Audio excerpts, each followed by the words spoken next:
So Ben, I've missed the train, so I'm not doing the podcast today. You're going to have to do it on your own. Hello. Hello. Just made it. I made the train. Cool. Hello, welcome to the Bench Movie Club. My name is Ben. I'm Charlie. And today we're doing the 1998 movie Sliding Doors, starring Gwyneth Paltrow and John Hannah. They're like the only two main sort of characters in it, aren't they? Yeah. Would you say? You got like his mate and Yeah, but, her husband. Her husband, of course. Yeah. He's sort of like and his mistress. Yeah, Tripplehorn. Right. Anyway, yeah, so there'll be spoilers, but you know, it's an old film, so What's her name? should have seen it. Tripplehorn. I What's know her her. first name? No, because she's in other things, isn't she? Yeah, it stars Gwyneth Paltrow, who's in Seven, and she won an Oscar, didn't she, for Shakespeare in Love. Shakespeare. Oh, I was about to say that, yeah, that's a scary movie. Yeah. John Hannah, who's in Four Weddings and a Funeral, and Spartacus. Yes. Yeah. John Lynch plays Gerry, her husband. He was in Black Death, The Secret Garden. I don't think I've seen him in anything else. Jeanne Tripplehorn. Right. Is his mistress. She's in Basic Instinct. No, the other woman in Basic Instinct. Shannon one who gets who gets bent over the sofa. I'm thinking Kate Field, the one who gets her cheek bit off, ain't her? No. In Basic Instinct, she gets bent over the sofa, and he goes 1, 2, 3. Oh, right, it's been a long time since. George always used to do that to me. Not properly. Like him and Joe used to do it as a joke to me and Adam. He go 1, 2, 3. Kids. Yeah. She's also in The Firm, Waterworld, and what else? I'm sure she was in something with Hugh Grant. Oh, she was in Frasier. She plays children. Oh, Mickey Blue Eyes. That's it. That's what I was thinking of. Yeah. So yeah, this film's from 1998. It's I like this film because it's different. It's a completely different type of film, and it's sort of like it is a little bit confusing, because you're thinking, right, the storyline is Gwyneth Paltrow, and it's basically sort of showing how her life would have gone if she'd caught the train, and then if she hadn't caught the train. So it's like it runs parallel. So you see how her life would have gone if she basically caught her boyfriend cheating on her, and if she hadn't caught her boyfriend cheating on her. It just shows how her life changes, and it sort of shows in parallel. And it's a bit hard to sort of work out which is one until she gets her haircut. Yeah. And then you can see, well, that's that one, and this is this one. And I just thought it was a really fascinating idea for a film. For the long hair, that one, her real hair was the short. I was going to say the short hair suited her. Yeah, well, that was her actual haircut. So she was a lot better with the short hair than she did with the long hair. Yeah, but it does help you sort of keep track, because you think, well, the short hair one is obviously the one who's liberated and found out about her husband. Although, spoiler alert as well, she's the one who dies. Yeah, that's what I'm saying. So you think, oh yeah, she's now found herself and she's this, but then at the end there's an incident where they're both in an accident at the same time. Yeah, so they're both in hospital, and it's like and then one of them down dies. The stairs and one gets run over by. But then you think, oh, it's going to be that one that dies. Yeah, but it wasn't. So if she'd actually caught the train, then if she hadn't caught the train, no, she was it. Hang on. If she hadn't caught the train, she would have been better. She would have lived. She would have lived. So that little girl with the doll saved her life. Except for it. But this is what interest. I always find that interesting when you see films where they talk about alternative realities, because obviously you had that Everything Everywhere All at Once, which says about all multiple realities. It just gets you thinking, doesn't it? Like the split second, or go down this road instead of that. Or sometimes, you know, like people meet and they go, "Oh, I weren't supposed to be going out that night," and it was like I was going to call it off, or something. You know, it's always something. Then they meet the love of their life, or something like that. And I think I like stories like that. I like that kind of fate, basically. I think, you know, I feel that sometimes things are meant to happen. I feel that things are aligned, and sometimes you're just meant to meet people. Because there are multiple films that do that kind of thing. There's that About Time. That was another good one. No, remember he gets in the wardrobe and goes back in time. I don't think I've seen that. That's Lion Witch in the Wardrobe, isn't it? No, it's I think it's got Rachel McAdams in it and yeah, I've seen but it. that's basically about this guy who can go back in time and change things. Like all the men in his family can do it. Yeah. And there's one bit he goes, "I'm going to change this one thing," and then when he goes back to modern day, his daughter is now his son. Right. And he realises he's got You to can't change mess it with the back. past. He's got I to know, change like it you back. sometimes think I'd love to go back and change this, change that. Like for example, when I was, I like this job because it's about trains and I'm a train driver. And I used to be on station side. And I remember thinking I should have been, because I was stations for so many years, and I thought I should have been a driver for so many years. But if I hadn't been on stations, I was travelling back from Gloucester Road once, and I jumped. This is before Facebook and all this kind of stuff. And I bumped into Marcel, who was a family friend from years ago. We exchanged numbers. It's like we'd lost contact, and then through her, she then got in contact with my sister. My sister then got on, become really good friends with her, and then she worked in her shop with her, which is then where she met her husband now, Kurt, where she's now got 3 kids with.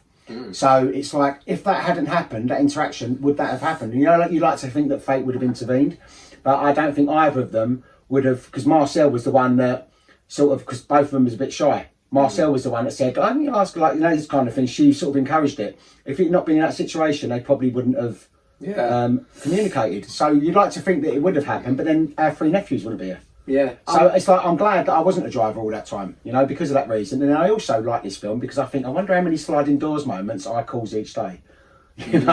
Sometimes if I deliberately shut the door on them, I've saved your life. No, I ain't one of them. I ain't one of them, quite fair. But sometimes like with someone, you think like that probably happens. You just don't realise. Yeah, I mean, I was in a horrible job working in a supermarket for years as a manager, and I hated it.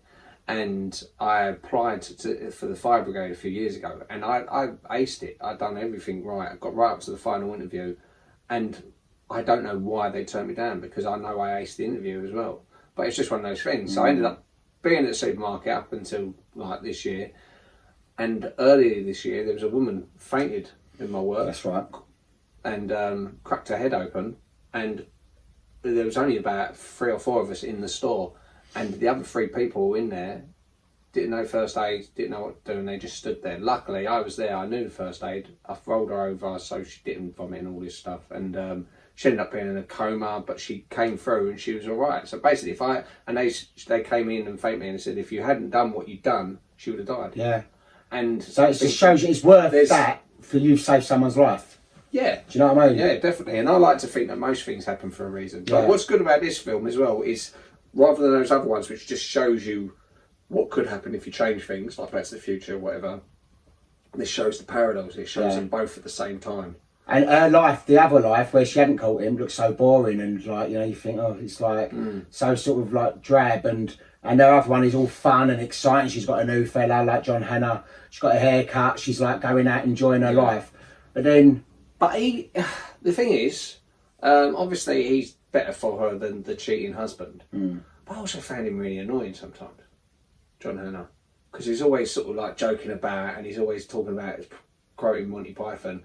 And I was thinking, it's quite an annoying character, Yeah, it's a bit I think it's just a bit 90s cheesy sort of thing. I think that's just like what things were like in the 90s. But he was obviously a lot better character than her. But that was obviously meant to meet. Because at the end of the film, they meet in the lift, and she drops her ear, and he goes, and she says, "Never expect the Spanish Inquisition," which is it's almost like she heard that from. Yeah, and they both look at each other, and I just think it's a lovely film. Oh no, it's a really nice film. I think I really like John Hannah in most things. Yeah, he's good. So it's not Weddings. I love him in 4 Weddings. I like him in Spartacus. Spartacus, I like him. Arsehole in Spartacus. I met him in real life as well when I was actually on the gate line at Gloucester Road, and he come through and he was asking about the toilets. He had his son with him. Yeah. And I went, oh yeah, sorry, no, because we didn't allow people to use the toilets. If I'd known it was him, it's only I clocked it after. I would have let him use the staff toilets. But then I sent him to the Burger King, and then he came back over, and I went, you right? I can't remember, didn't think I knew his name. I goes, you went to 4 Weddings, didn't you? And he went, oh yeah, and he was really friendly. He was really nice. I went, oh, I think you're fantastic. Oh, thank you very much. Not nice enough to use my toilet. Well, I know. I know we weren't allowed to let customers use the toilets, but anyway. Yeah, I know, but it's nice to be nice, isn't it? Yeah, it is, exactly. Yeah, but then you learn these things, didn't you? It's like with my job that I do now, I remember there was someone asking to have a few free trips on the bus, and I didn't let them. I was like, no, get off. And then afterwards I was thinking, I could have, really. And now... What, people just going, can I have a free trip? Yeah, you get it a lot. Well, you get people asking. I thought they usually come on. I've seen it on the bus and go, oh, like, I ain't got my car because this, that, and they give a big story. They do sometimes you go, well, just go. Listen, you have people like that, but you sometimes have people legitimately just say, hey, mate, any chance you can drop me a couple of stops? I just want to get down there. But it's written and directed by Peter Howitt, who done Antitrust, Johnny English, and Laws of Attraction. Yeah. James mentioned she's a Gemini as well. The character, Gwyneth Paltrow's character is a Gemini. Yeah. It's quite fitting because obviously she's the twin. The two people, isn't it? Yeah. I wonder if that's something to do with it then. I reckon it is. I reckon they put that in there because Gemini's split personality, isn't it? Oh yeah, it would have done. It's the twin. Yeah. I always thought it looks like Central Line stop, but it's not, is it? The trains. Because no. Actually, I'll tell you what stock it is. It's it was the Waterloo and City line, but it's the old Waterloo and City line. You know where they filmed it? Mm. Yeah, the sliding doors incident that sparks the parallel story was shot at Fulham Broadway Station, Bank Station, and at Waterloo Station on the Waterloo and City line. Mm. The blue train is the Waterloo and City line before the train was refurbished. Yeah, we drive the Waterloo and City line on as part of on the Central line. It's part of that, but we don't do it. It's Leytonstone does that. But it's just like all day they just do the Waterloo and City line back and forth. Now a lot of people love doing that, but I think I'd find that so boring. It's just like one stop, then back, one stop, one back, one stop. But everyone loves doing it, so I think it's obviously just like an easy bit to do, you know. But they are sort of very similar to the Central line, aren't they? Because I always looked at that in that film and I thought that looks exactly like a Central Line train. So I imagine they probably operate the same. Yeah, probably, yeah. But it's just the colours. I looked and thought, I don't even know where that is. I looked and I thought, because when I looked at it, because obviously Central Line, that and because it's supposed to be Embankment or something, isn't it? Yes, it's supposed to be Embankment, yeah. But it's not Embankment. No. You can tell it's not Embankment because anyone that knows Embankment knows that that's not Embankment Station. But yeah, that is the Waterloo City Line. Mm. So. And well, the announcement on the train I heard it says District Line. So as if it's supposed to be District Line, but anyway, District Lines never look like that. But no. I mean, I suppose. That film's how old's that film? 1998. So it's like 25 years old, and the trains in that still look better than loads of the District Line trains anyway. Although some of the District Line trains look alright. No, District Line trains are S stock now. They're the big ones with the air conditioning. Oh, are they? Right now, yeah. Like the Met ones. Yeah. They've got the walk through. Yeah. That's the District Line trains now. Yeah. Bakerloo line trains are the oldest of the network. They're from 1972, and they're the only one. Well, no, there's Piccadilly line as well, but you actually drive them. Because I know when I was on the Bakerloo line, I used to be driving all the time. I actually quite like that. What were the ones with the dangly knob? No, they ain't got them no more. They used to be everywhere. They used to be, and you used to have the wooden slats on the floor in the trains, and you had the coshes hanging above. Mm. Is that what they're called, coshes? Well, that's what the people used them for. Mm. Did you notice one part where he talks about having his heart? John Hannah says when he had his heart broken when he was a little kid, his 8-year-old girlfriend left him for Gary Glitter. Yeah, but at that time, Gary Glitter hadn't been found out. That now has got completely different I know connotations. Yeah, I know. It's like but at the time, Gary Glitter wasn't. He was still okay then. Yeah. Yeah, fucking hell, that's that in age well. His 8-year-old girlfriend left him for maybe that was someone having a dig that knew about. But it's because it's like a time capsule, isn't it, of the time? It's late 90s. Even like I love the 90s. The ticket barriers as you're going through them. I thought that was back when I used to work on the underground. That was what the barriers looked like. Those big square monstrosity things. I did love the 90s. Did you like the 90s? What was your favourite decade? 80s, 90s? Well, I was only a kid in the 80s, really. Well, I was a kid in the 70s, but I mean, I like the 70s. I blend the 70s, the 70s and the 80s up together. Yeah, I mean, I sort of do the same thing with the 90s. I mean, I really love certain things from the 80s, you know, but then I suppose really it does blend in for you, really, doesn't it? Because it sort of flows into, like, your childhood. Like you was... You know how you work when you come into 1990, wouldn't you? What's your favourite now, that's what I call music? Oh, I don't know. Probably one of the early, about 85, 86 sort of kind of one. Yeah, so my favourite is now, that's what I call 23. Music 23. So it's 90s. And that was about 92, I think it was. So I think because there's like got like Tasman Archer, Sleeping Satellite, and Yeah, stuff. those are 90s. All those early 90s stuff, and it just takes me back. Like, when I was back like 10, 80s takes me, like the 80s takes me back because you're that much younger than me. Yeah. It's like the 80s sort of does that to me. Yeah. Yeah. I mean, there's loads of things in the 90s which I remember it seemed quite a positive time. It was sort of like looking forward to the millennium and all that stuff. Yeah. Friends coming out and stuff like that. It was just a lot of good comedies in the 90s. Men Behaving Badly. Yeah, it was such a positive era in comparison to sort of how people. Now, yeah, but I mean, like with this film, there was certain things in it I thought, oh, wait, like the music in this film, I thought was really dated actually. Most. I like the beginning song though. Have Fun Go Mad. I like that. It's quite catchy. It goes with the film. Yeah, but I felt like the whole. There was a few exceptions. Like I liked. They had like Good Enough by Dodgy. I remember that was very much like good. That was very big 90s. And Travelling Without Moving, Jamiroquai. And then it had like Dido, and then it had like all this other sort of very. She was big in the 90s, wasn't she? Like modern 90s. Yeah, she was like big it's in the not 90s, as good as dildo. say like the soundtrack to say Bridget Jones, which obviously came out about 5 years later. The soundtrack to Bridget Jones is almost timeless. It's like loads of that you can listen to. There's only one or two which are crap. But the Sliding Doors one, loads of it is very much of the time. You haven't heard that music since. You know, it's dated in that way. But again, it does transport you back to that time. It is exactly. That's what I like. Which at the time, for the longest time, I always thought of it as a modern film. Yeah, only watched it was a modern film once upon a time, wasn't it? Yeah, but I mean, it's literally only watching the other day. I thought it's not modern anymore. I think it's the only film I've ever seen. Oh no, I've seen Shallow Hal. I think they're the only two films I've ever seen her in. That was the other film she was in. Yeah.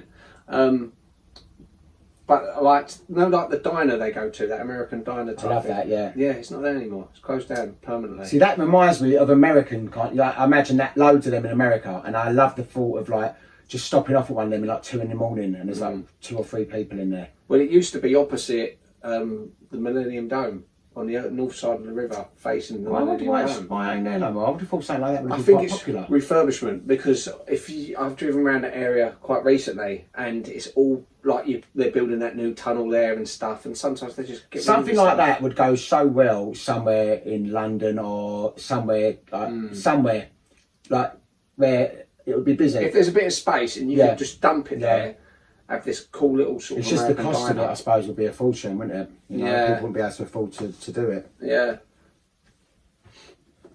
Although I went past when I was driving the bus down Holborn. Have you ever had a chip shop called Fry's Delight? No. And it's down Holborn, and when my instructor pointed out to me, he said, "Look at that chip shop," and I thought, "Bloody hell, it looks like from the '70s." He goes, "It hasn't been decorated since the '70s." That's good. It's like really old chip shop, and apparently they use it in films and stuff like that. Yeah. But everything doesn't have to be modernised. Why can't things just be left? Sometimes people like the bit of nostalgia. Like you walk into a place and you go, I could be in the 70s, I could be in the 80s now. You know, not made up to look like the 70s or 80s, because it never looks the same. Whereas if it's got all the same sort of stuff as, if it's like sort of retro from that time, it's fantastic. Peter Howitt got the idea of this film after almost getting hit by a car. He was late to a meeting with a friend and incidentally walking along London's Charing Cross Road. I couldn't decide if I should run for my train or first call my mate at the public phone. How it recalled, I impulsively dashed across the street and was nearly hit by a car, and that brush with death got me thinking. Something inside my head thought, that's interesting. What if he had hit me? What are the knock-on effects, the domino effects? 7 years later, he completed the script. Yeah, so it's mad. It's now all of a sudden he's gone, oh, that's quite an interesting thing. So if that had happened, how would my life I often think about that, though. I often think about things like, imagine if mum and dad stay together. You know. Oh, no. No, but how? But then again, it might have been okay. Yeah, but how would we have all been different?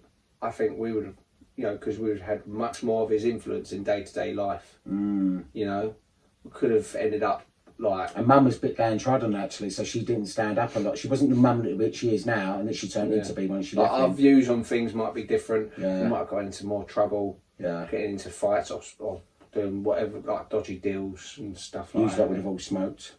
Probably. I'll be like, alright, we're all going to punch a movie club. Well, as I say, it's mad, isn't it, how things happen. she's not annoying in it. I didn't mind. I don't mind doing it, and actually I like her British accent. I think her British accent is. I didn't know she wasn't British. I didn't know who she was when I see the film. I just liked the film, but I thought she was good. No, Like the way that Bridget Jones's voice. I find her. Like some people do their voices, and I think it don't sound right. Americans don't usually get the English accent done well, but she sort of nails it, and it is of that kind of West London. Sort of poshish, little bit of a posh twinge to it. Well, you notice like when there's two types of, depending where he's in London. If it's in West London, it's a romantic comedy. And if it's East London, it's like a gangster film. Yeah. It's always just the way it's always been.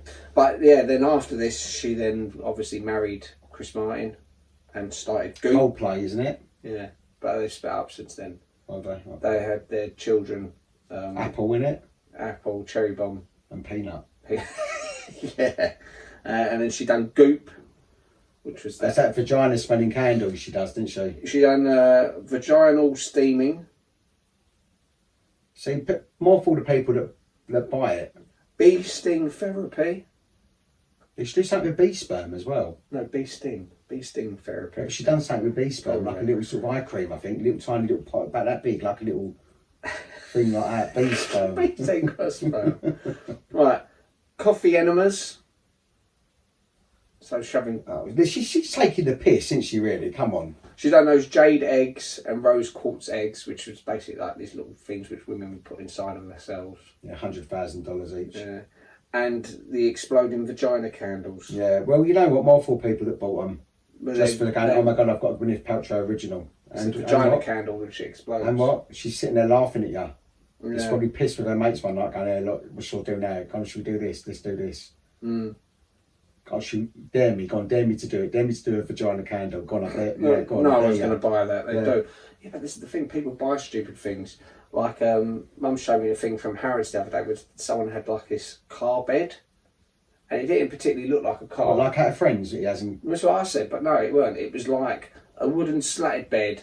And you thought, okay, well, it looks well designed. It doesn't look anything spectacular. It's just very simple design.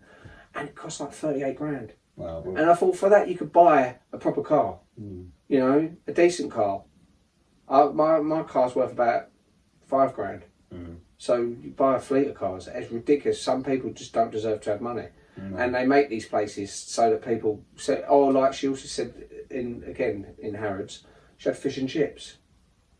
Yeah. And you think, well, okay, it must be good. She would know it was horrible, and it cost like 160 quid or something. What? Fish and chips in Harrods? Yeah. Well, how can you justify that? And she had fish fingers. Oh, it's ridiculous. Absolutely ridiculous. But her friend paid for it, so she wasn't bothered. But I said, that's disgusting. I would have just walked out. Who's this? What, Mum?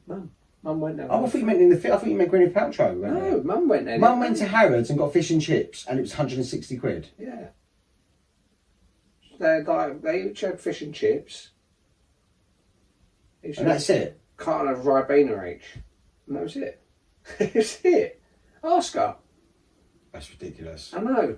So some people are just stupid. Some people just like that with their money. Just like, there's no need to just waste it just for the sake of wasting it just because you got it. Spend it on proper things. I was thinking that bloke in this actually has it made, doesn't he? The struggling writer bloke. Because he's got a boyfriend. Yeah, because Gwyneth Paltrow is basically working so that he can stay at home and write. And have sex with his girlfriend. Yeah. Well, obviously, she didn't know he was going to be doing that, but still, you know, I should hang out up the West End. Yeah, maybe you should. Oh, Minnie Driver was originally offered the leading role ahead of Gwyneth Paltrow. Yeah, I can see that because she was quite big at the time. She had Good Will Hunting. I ain't seen that either. That's a good film. I know they also considered Gillian Anderson as well. Who's Scully. Okay. Yeah, who went on to play Margaret Thatcher, didn't she, in The Crown? Yeah.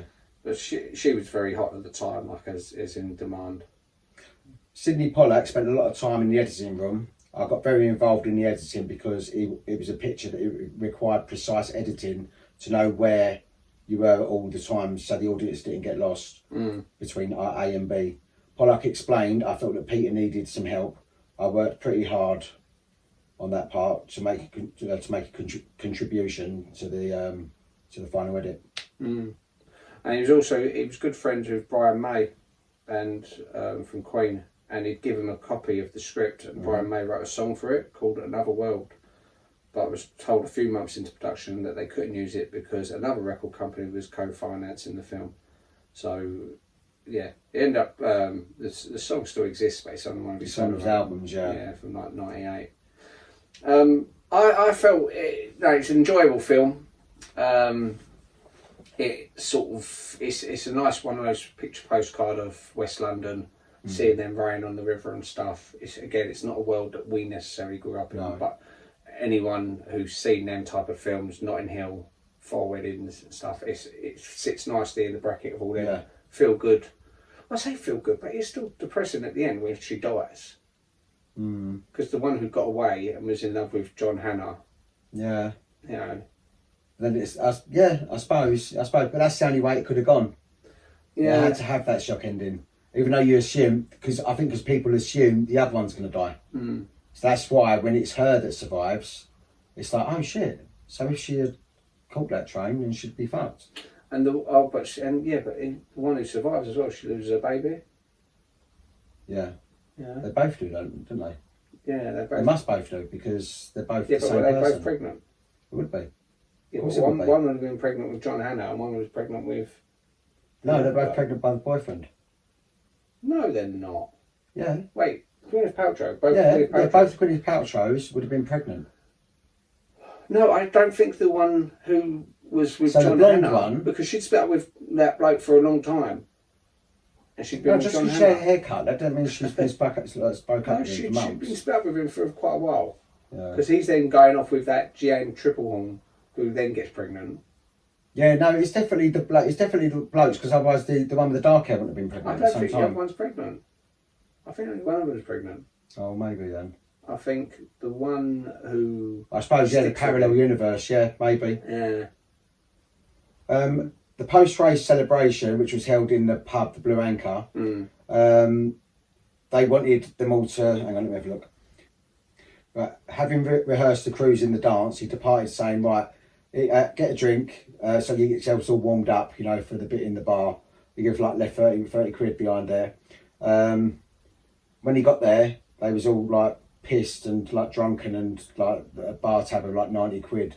So the further days, he said right, that's it, you're not drinking the other days. But he goes, it came out quite good with the filming, so it did actually work. Yeah. So there was all proper Osman then. Yeah. Yeah. Proper Osman. It was only John Hannah who wasn't doing that stupid dance thing. Thing is though, I know when I used to play rugby, and you'd go to the clubhouse afterwards, and they had all these silly traditions. And they go, two for this and blah blah blah, and drinking games and all kinds of stuff like that. You get that in lots of stuff, though, didn't you? Yeah, which is fun. Yeah. But at the same time, you think it's a little bit nerdy. I'll just sit there going, no, I'll have a drink. I want a drink, thank you. Although I remember drinking beer out of a shoe, a rugby boot, and snorting mustard. And you're saying they're stupid? Well, that was the same person's. They done worse than that. Right. Yeah.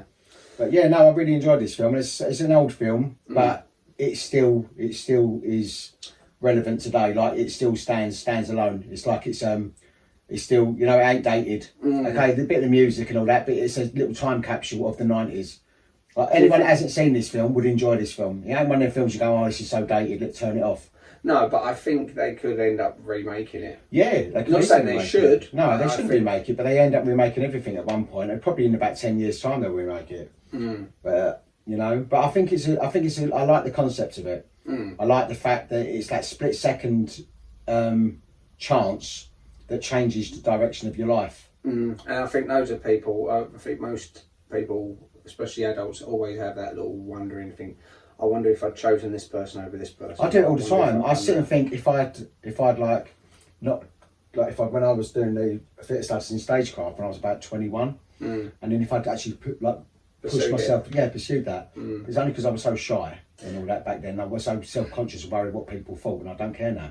But if I'd pursued that, I wonder where my life would have gone. But then I also look and then think, well, then maybe other things would have changed. And nephews might not have been here. No, I wouldn't have been friends with a lot of my closest friends now because I wouldn't have interacted with them. You'd have had better friends. Rich, famous friends. I've got good friends. You'd have been friends with like My Ewan friends are the McGregor best. and Jennifer Aniston.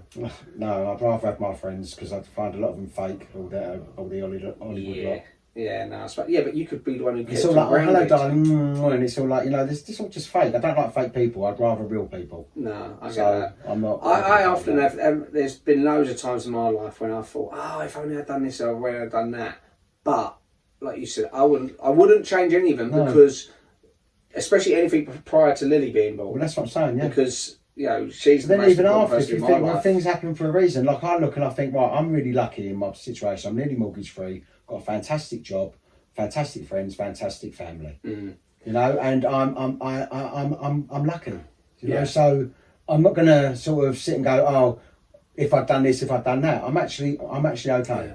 So it's just and I think like with everything that you ever do, you got to think, right, even if it's something that's gone bad, it's happened for a reason. And you might not know what the reason is yet. Yeah, exactly. I don't think there's been one bad thing that's happened in my life that hasn't led to something even better, something positive coming from it. I think things that's happened with our family recently, like and all that. I think you grow from stuff, and you look and go, like it's things like 10 years ago. Never would have dreamed certain things would have happened, but they have, and it's like, okay, well then you just pick yourself up and you move on, and it's just things happen for a reason. I don't know what the reasons are, but they're happening for a reason, and I do believe that, and I believe in fate, and I believe that people come in and out of your life even if you don't expect that they're going to come in and out of your life. And I think sometimes it's you just have to be positive about it. And think, I know this is going to lead. I think if you're a negative person, you sit there and you've got all the negativity, and and you attract negativity, and you're always miserable, and you've always got bad things happening to you. But if you're a happy person, you're positive. Like I've been looking like on TikTok, and there was affirmations like saying you've got, even if you say something nasty to yourself, like you say like a joke, you take the piss out of yourself, you shouldn't do that because your brain and your body can't tell the difference. It's like, your emotions, it's like you're saying something bad, so you've got to say good things to yourself. Yeah. I know it sounds a little bit out there, but it's true. You've got to be kind to yourself, because if you're not kind to yourself, then you're not going to be no use for no one, because you need to be the best version of yourself. And they say, don't go looking for your happiness in other people. You need to find happiness in yourself, and then everything else will fall into place. I find that when I've just come back from holiday, I've just come back from Fuerteventura with a few of our friends, because we was all 50 at the same year. And we've all just sort of come away, and I had the best time, but it was also so reflective because they were all girls, and I just felt like I spoke about stuff that I didn't even realise, and I thought because girls are quite good at talking about stuff, and I sort of come away from that holiday, and I've had such a relaxing holiday, but I've also sort of had a little bit of a reflection on myself, and I've looked and I thought, I've noticed things that I do that are detrimental to myself, and I've done a few things like that recently, and I thought that's not me, and I need to address that, and I need to look why I'm doing these things. But you know what? Sometimes things just fall into place, and I think I now feel that I'm going in the right direction. I feel like my life is now going in the right place. And would you be feeling like that right now if you hadn't gone to Ace Ventura? No, Ace Ventura. No, but I don't think I would. I think that holiday, and I was dreading it first of all, because I was thinking, I can't be arsed, it's money that I ain't got at the moment because I've spent out so much on other stuff. But it was really cheap, and it was lovely. The weather was lovely, the company was amazing, and we laughed so much, proper belly laughs. And we just really had a good time. And I feel that, it done me the world of good, because I've come back a different person, and I'm addressing certain issues with myself, and I'm thinking, right, I need to make changes to start liking myself, and I'm starting to do that now. Oh, good. Yeah. Hey me. Yeah. I know when I was out in America with Adam, and there was one point we was laughing so much, I honestly thought we was going to die, because we'd ate this big meal when I was laying there. I was going, stop, and I was crying. Yeah, sometimes it's really painful when you laugh a lot. I know, and people do die of laughing. There was a guy. Really? Yeah, someone in Sweden, I think, died watching Life of Brian. They laughed so much they end up dying. I always just thought that was a saying. Oh yeah, he died laughing. And the weasels in Roger Rabbit, they all died of laughing. But those cartoon characters. That's a film. That's not real life. No, but I know laughter sometimes. Yeah, I'll tell you what I hate though. You can't catch your breath. Yeah. Stop. I'll tell you what I hate though. When you've got it's the most inappropriate time and you really can't laugh. like in a situation where you know, like, and you're like, we should try. Yeah, you're being told off or something. We had this class thing once. There was with our work, we had to do these assessment things every. We have to do these assessment things every now and again, and it's like there's like 100 and odd people in this room, and there's like an assessor and all this. And Catherine was over at this table over there. I was over this table over there, and there was another friend of ours on the table next to her, and we kept sending each other like silly little text messages, like stupid little pictures. And I sent her a picture of like Pat Butcher with her tits out, and it weren't really, but it was like it looked really funny, like in bondage gear, and like there was some woman talking about something really serious on the stage, and Catherine got the text and she started laughing. And everyone ran and looked at her. And she's got, and then the other one started laughing. And I was sitting there thinking, like, you know, like, I felt like I was we were school kids. Like, we were all bloody, like, we should have 30s, 40s at the time. And it's like, we should really grow up. But you know what? Why? Why grow up? You know, find fun in stuff. And it is good sometimes. It is inappropriate sometimes. But, you know, when you're not supposed to laugh, and that just made me laugh even more because everyone just looked around her. Because she was talking about saying, like depression or something, or like you know, something really bad. And she just started laughing, you know, like, and it just made me giggle. Yeah. But that's it. You can't help it laughing sometimes. No. You shouldn't be penalised for it. When I had a disciplinary, when I lost my job on the underground for being stupid, changing people's names to silly names, they called me up to the office and they had someone taking down the minutes, and they read out every single one of the names. There's about 40 odd names, Miss Willy Whacker and things like this. And I was she was in ticket office, weren't you? Yeah, and then why did you do that? Just I was bored. I was like 19. Yeah, you know, customers are rude, and you thought, oh, look, we're introducing this system. I've got to put your name in. Well, I ain't got time for this. Okay. Mr. Like, I don't know, Cum Guzzler or something like that. There you go, done it. There you go. You can go. And I thought, he's never going to see it because the screen's facing us. Yeah. So next time he goes to buy a ticket, he goes, give me a ticket. They'll look and go. That was my plan, but obviously you get some grasses go, someone's been changing names. So they've looked into it and they've found 40 odd names. Yeah. Like some of it's just like Muhammad Ali, the greatest, and Bruce Lee and Hagar the Horror, some Randy Skeleton and things like this. Anyway, so they're reading out these names. They've read out every single name. And I laughed a little bit. I laughed a little bit. When they've got the minutes back, I suppose, but when I got the minutes back, they put Charles laughs. And I said, I'm not signing that because people don't see the situation. I'm laughing. It's like a nervous laugh. Whereas you, like, someone reading it thinks I'm going, like laughing at it. Yeah. I thought, that's not fair. So I made them take it out. Yeah. But, but no, it's a good film. Yeah, I enjoyed it. I know it's one I wanted to do for a long time. Right, let's get on to the... IMDb. Yes, right. IMDb, it got 6.7 out of 10, which not bad.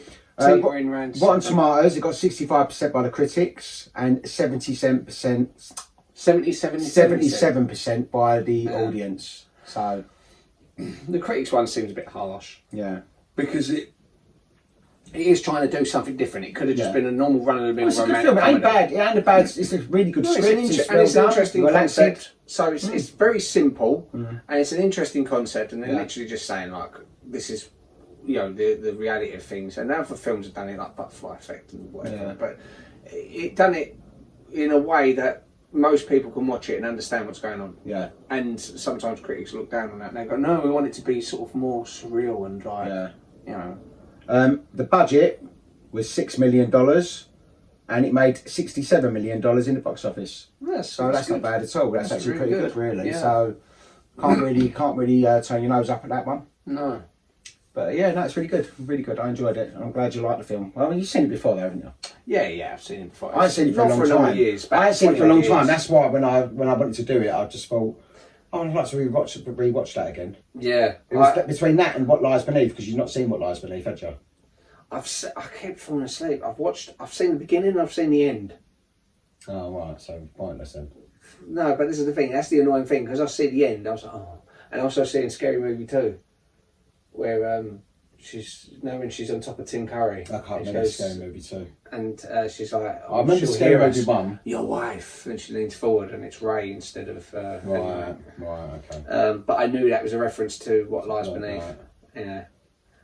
Yeah, no, well, thank you very much for listening to us babbling on. Yeah. And what are you doing next week, Charles? I've picked a film which we've seen a million times. Okay, so I must like it then. Yeah. I'll give you a clue. Go on. What the fuck's that? Mama, you've been bad. Oh, Goonies. Oh, yeah. Oh, yeah, I love the Goonies. Goonies, because I went a story this Goonies year. forever. I went to a story this year and see all the set and everything. Oh, good, you'd be able to put the pictures up on the YouTube then, wouldn't you? And I've got a big Goonies poster as well. Oh, perfect. So, yeah. Perfect. Okay, Yeah, well, that'd be a good one to I do. love I'm Goonies. surprised we haven't done that already. I There's know. so many films. I've got a list. When we first started about doing this, I've got a list of fucking like that, right, on my phone. And I've only done a couple of them. I know we've done some films that I think, why have we done that? Yeah. It's usually you have chosen. No, it's you. No. Let's There's do some all films- of me. I thought, well, Yeah, I know. Why did I do that? It's a good film, but It's a good film, yeah, but there's so many better so many films. great I've got some films. really good films that I want to talk about because of like some reason or another. There's something about the film I want to talk about. I either love it so much or there's interesting facts behind it. So yeah, we need to like start stepping up. You know what you should do? this now. Prioritise your list. Go through your list and think, that's a high priority. I'll give that 10. Well, I don't out look of at it 10. a lot. I don't look at it a lot because you usually spring it up at the end of the episode, and I'm like, oh shit, I ain't thought of one. Let me think of this, and I quickly sort of skim through. Yeah, no, the Goonies. I'm glad about the Goonies. I'll have to start. I'll think of another good one for the following week then. Well, after that would be Christmas. Oh, I see the most beautiful Christmas film today. Even better, probably on par with It's a Wonderful Life. Really? Yeah. Terrifier 3. It's fucking horrible. Is it set at Christmas? Yeah. Oh, okay. It's horrible. The first 5 minutes of it, I'm not joking, it ain't really the best Christmas film. It's a horror film. It's like the first 5 minutes of it. I've heard it's horrible. It's like, fuck, it's so gross. But I like them. I've watched the first two. They're just really evil. I think you like those type of I don't usually like that kind of Christmas thing. It's like I don't like things like Saw and Hostel, and this is probably worse. Like the murder scenes in all this stuff are so graphic. The special effects are amazing in it, but that was quite horrible. Really, it's a nice little family at Christmas. Oh, I haven't spoiled it. I ain't seen it. I mean, no, that's what I'm saying about it. But it's the very first scene in it. Literally the very, very first scene in the first bit. I don't say anything. Right, anyway. I'll watch it. Yeah, but it's a lovely film. I bet you like it better than It's a Wonderful Life. Yeah. You can review it for Will your I Christmas cry as list. much? Yeah, you'll cry as much. Yeah. Yeah. No, but we've got to think of some nice Christmas films. What Christmas films? Like you've done, like It's a Wonderful Life. I've already Party picked. Party. I've already picked mine. Because I think ahead. I know which ones I want to do. I've got to think of some. Yeah. I was watching a few Christmas films the other One day. or two. I know. I was Most. thinking. So I was watching some old, like really cheesy Christmas films. There was one called Shop round the corner. No, like An English Christmas or something like that. And it was like this American girl come over and she was like stranded up Yorkshire somewhere, and there was the man with his Four Weddings and a daughter. Funeral. No, it was like a made for TV type one. But it was just really sort of nice. You think it's simple. You know how it's going to end. You know what's going to happen. There was the horrible man next door wanted to buy the land, and then there was his mum was Michelle Detrice, who is Frank Spencer's wife in what's her name, and she's a sister of the one at Mary Poppins. Yeah, you're just saying all his name. No, I know, but that's how I know. I can't remember what the film was called, but it was just like a nice. Actually, I started watching a Christmas film yesterday, which looked quite good, but then it started buffering. It was The Ref. It's called something else sometimes. No. It's got Dennis Leary and Kevin Spacey in it, and it's like this arguing couple.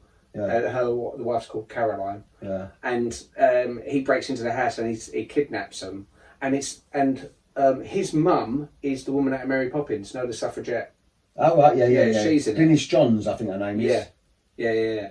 Because funny thing is, the day before, me and Lily watched While You Were Sleeping.